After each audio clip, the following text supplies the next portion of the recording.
ఇశ్రాయేల్ దేశంలో మన జాతకాలు చేస్తున్నప్పుడు ఇశ్రాయేలీలు ఆ హామా అనేటువంటి వ్యక్తి ఇశ్రాయేల్ ప్రజలను చంపాలనుకున్నప్పుడు ఇశ్రాయేల్ జాతినంతా కూడా సంహరించాలనుకుంటే క్రీస్తు పూర్వం కొన్ని వందల సంవత్సరాల క్రితం జరిగినటువంటి స్టోరీ. ఈ స్టోరీకి నేను ఒక అద్భుతమైన విషయాన్ని చెప్తాను. అదేంటంటే హామాను ఇశ్రాయేల్ని చంపుదామని చెప్పి ప్రణాళిక వేశాడు. కానీ ఏ గోతునైతే అతను తవ్వాడో అదే గోతులు ఏమయ్యాడు, అతను మరణిస్తే అప్పుడు ఇశ్రాయేల్ అందరూ ఏం చేశారంటే మా జాతిని, మా ప్రజలను, మమ్మల్ని చంపడానికి ఒక దుష్టుడు, ఒక దుర్మార్గుడు పన్నిన పన్నాగానంతా కూడా ద్రేవ త్రిప్పికొట్టాడు, నీకు విరోధంగా రూపించబడిన ఆయుధం వర్ధిల్లదు అనేటువంటి వాగ్దానం మా జీవితం నెరవేర్చాడు. కాబట్టి కృతజ్ఞతతో మనొక పండుగ జరిపించాలి. కృతజ్ఞతతో మనందరం కూడా గ్యాదర్ అయ్యి ప్రభువు స్తుతించాలి, ప్రభువుని ఆరాధించాలని వారందరూ ఒక చోట చేరి దేవుడు వారికి ఇచ్చిన విజయాన్ని బట్టి వారు ఒక పండుగను ఆచరించారు. ఆ పండుగ పేరే పూరీము.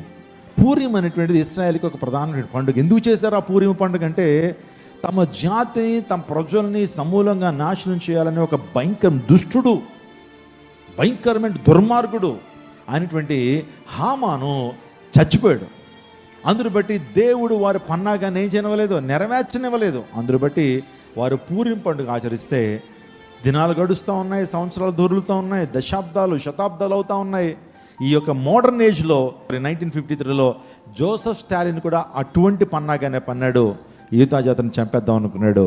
ఆ వ్యక్తి కూడా మరణించాడు. మరణిస్తే ఏ రోజైతే ఇశ్రాయేల్ పూరీం పండుగను ఆచరిస్తున్నారో అదే రోజు అతని ఫ్యూనరల్ జరిగింది. రష్యాలో అతని ఫ్యూనరల్ జరుగుతూ ఉంది. ఈ వ్యక్తి యొక్క ఫ్యూనరల్ జరుగుతూ ఉంది. ఇతని పేరే జోసెఫ్ స్టాలిన్. సో ఇజ్రాయేల్ అందరూ కూడా ఏం చేస్తారంటే దేవుని మహింపరుస్తున్నారు.